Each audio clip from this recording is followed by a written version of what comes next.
Back on Morning Line, our guest this morning, Davidson County Sheriff Darren Hall, taking your phone call, 737-7587. We're going to get to you. We've got some calls that have just come in, but wanted to finish. Okay, now, you all remember Paul Reed, I would think, if you've lived here for a while, who was a mass murderer. I don't call him a serial killer. I call him a mass murderer because he killed with a purpose to cover up witnesses from robberies, is what it was. But that person who was incarcerated at one point, you'd think pretty bad, right? Not the worst. There was another Paul Reed that was a gang member that you said was maybe the worst inmate that everyone kind of feared.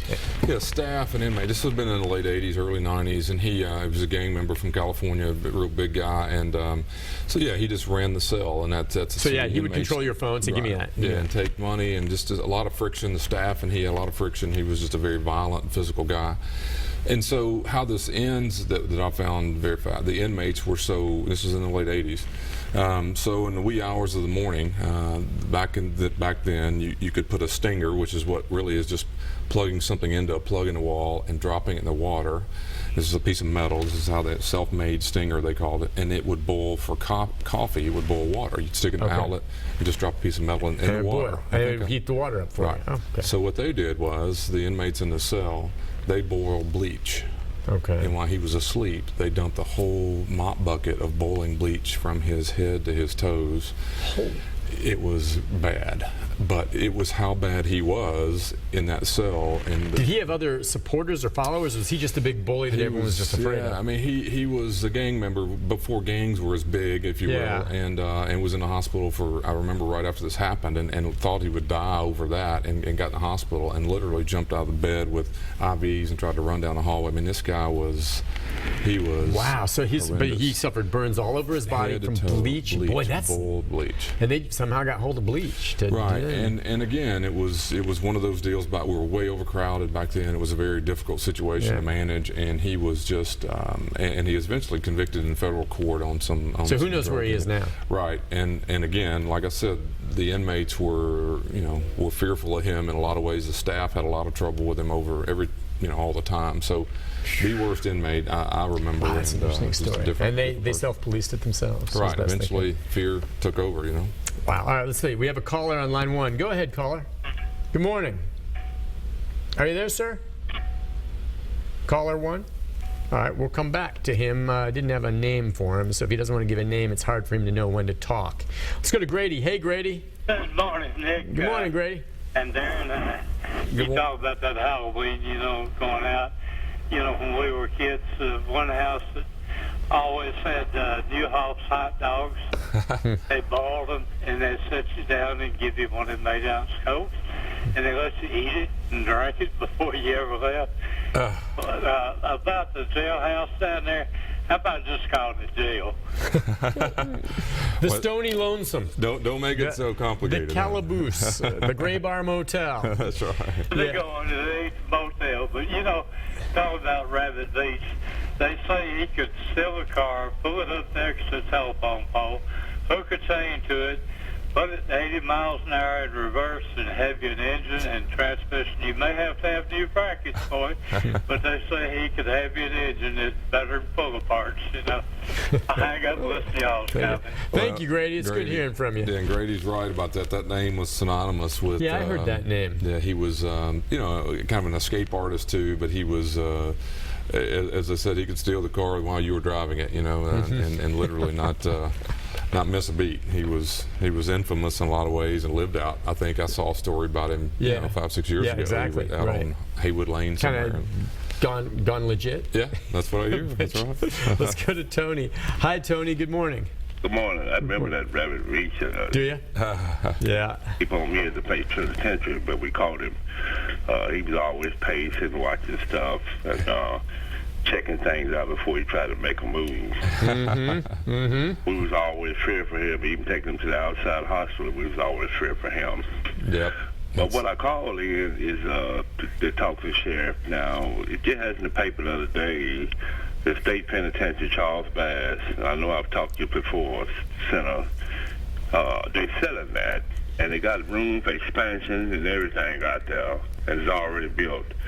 I don't think the state, the sheriff, or the mayor, for example, have no conscience. You spending these millions of dollars on a new jail when you already got a place constructed. They even set an old state penitentiary. And we got homeless people, got other roads need paving, sidewalk for these children walking. I don't think they have no conscience to even think about the consequences of what they're going to do to put such a atrocity downtown. The stuff going on now. That's the ugliest thing should be downtown. The jail in the middle of really the heart of everything. Boy, a lot of other things could have gone here. Now, he's kind of halfway preaching to the choir with you. Yeah, because I know this location was not your first choice. Yeah, Tony's right about all of the above. I mean, the truth of the matter is we have land that we wouldn't have had to buy. We have facilities already on the property, and of course, my, 2 years worth of my life I'll never get back was to do what we thought was right. It would have been, probably less than half the cost that this is costing. The city of Nashville would have the downtown area to do many more and better things with. The Bass property was considered. The difference is, Tony, if you haven't been out there, the jails and prisons are different. It's I always say it's like a nursing home to an emergency room. Mm-hmm. A prison is more like a nursing home. It's where people live, and it's where they're housed, and you treat and you live within that environment. But you really wouldn't take people who run the nursing home and say, tomorrow I want you to run the emergency room.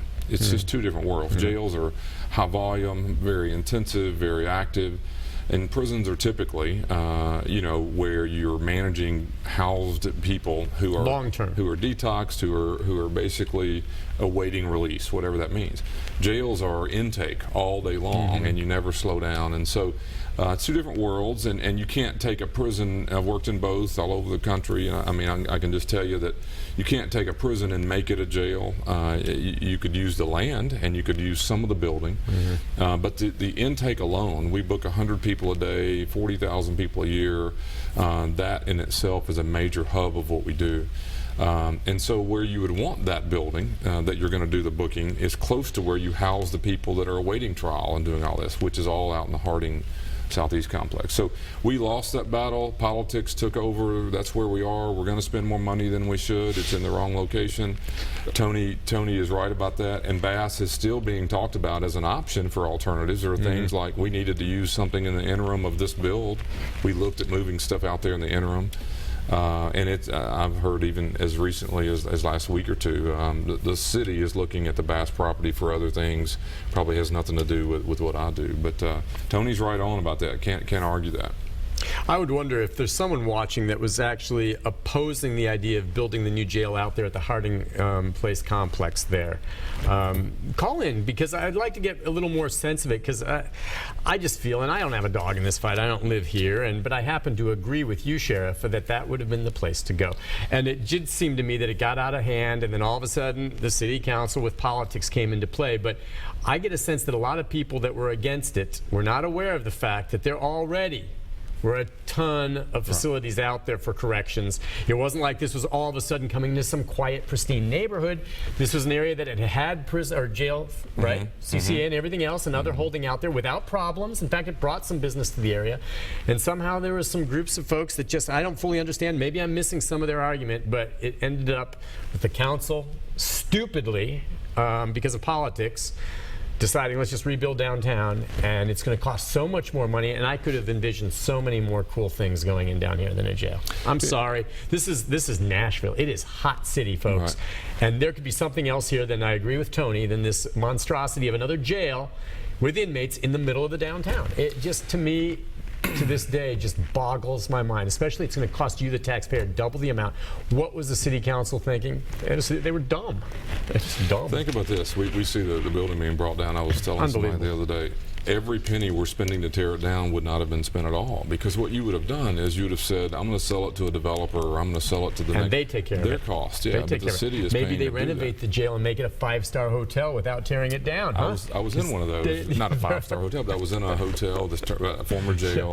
It was really neat, and it was restaurant and everything else, where the city had taken a pretty innovative approach. But anyway, well, it's water under the bridge. That's it's right. done. That's right. That's how I felt, and I'll always feel that way. But we're moving forward, and I hope this works out. And the sketches that I saw looked fantastic. So it's downtown. Right. We'll take a break on that note when we come back. More of your calls. Our final segment with our guest, the sheriff, right after this.